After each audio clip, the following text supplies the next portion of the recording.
ఆనాడు శ్రీనివాసుడు ఏ గోపాలబాలుణ్ణైతే శిక్షించినప్పుడు ఆయన తీవ్రమైనటువంటి దృక్కులతో చూడడం చేత ఆ గోపాలుడు మరణించాడో ఆ గోపాలుని యొక్క వంశములకు చెందిన వారందరూ బంధువులు అక్కడ నిలబడి ఉంటే ఆనాడు పరమాత్మ వాళ్ళకొక వరాన్ని కటాక్షించారు.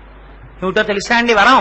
ఇక మీదట మొట్టమొదట కలియుగంలో నేను వాల్మీకమునందు ఉండగా వచ్చి దర్శనం చేసినటువంటి వాడు ఈ గోపాలుడు కనుక ప్రతిరోజు ఆనంద నిలయంలో సుప్రభాతం జరిగేటటువంటి వేళలో ఎప్పుడైనా ప్రతిరోజు కూడా ఈ గోపాల బాలుని యొక్క వంశములకు చెందినటువంటి వారే ప్రథమ దర్శనం చేస్తారు అని ఆ గోపాల బాలుని యొక్క వంశము వారికి వరం ఇచ్చారు.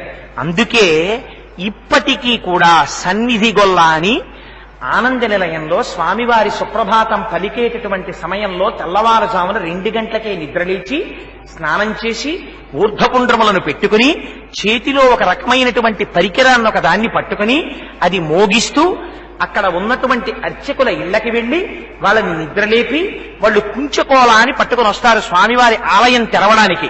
ఆ కుంచకోలతో తెరవడం అనేటటువంటిది ఒక్క ఆ అర్చకులకి మాత్రమే వంశపారంపర్యంగా తెలుస్తుంది. అందుకని ఆయన్ని తీసుకుని ఆ అర్చకుల్ని తీసుకుని వస్తాడు సన్నిధి గొల్ల. తీసుకుని వచ్చిన తర్వాత ఆనంద నిలయం దగ్గరికి వెడతారు. తెల్లవారుజామున ఖచ్చితంగా 3 గంటలు అవగానే ఉపాధ్యాయులందరూ చుట్టూ నిలబడతారు. కౌసల్యా సుప్రజా రామ పూర్వా సంధ్యా ప్రవర్తతే అని సుప్రభాతం ప్రారంభం అవుతుంది. సుప్రభాతం పూర్తి కాగానే అర్చకులు కుంచకోల పెట్టి తలుపు తీస్తారు. ఆలయ అధికారులు తాళాలు తీస్తారు సీళ్లు చూసి. లోపలికి వెళ్లేవారు మాత్రం ఎవరో తెలుసా అండి? మొట్టమొదట సన్నిధి గొల్లే వెడతాడు. చేతిలో కాగడా పట్టుకుని వెళ్లి అర్చకులు కూడా చూడరు.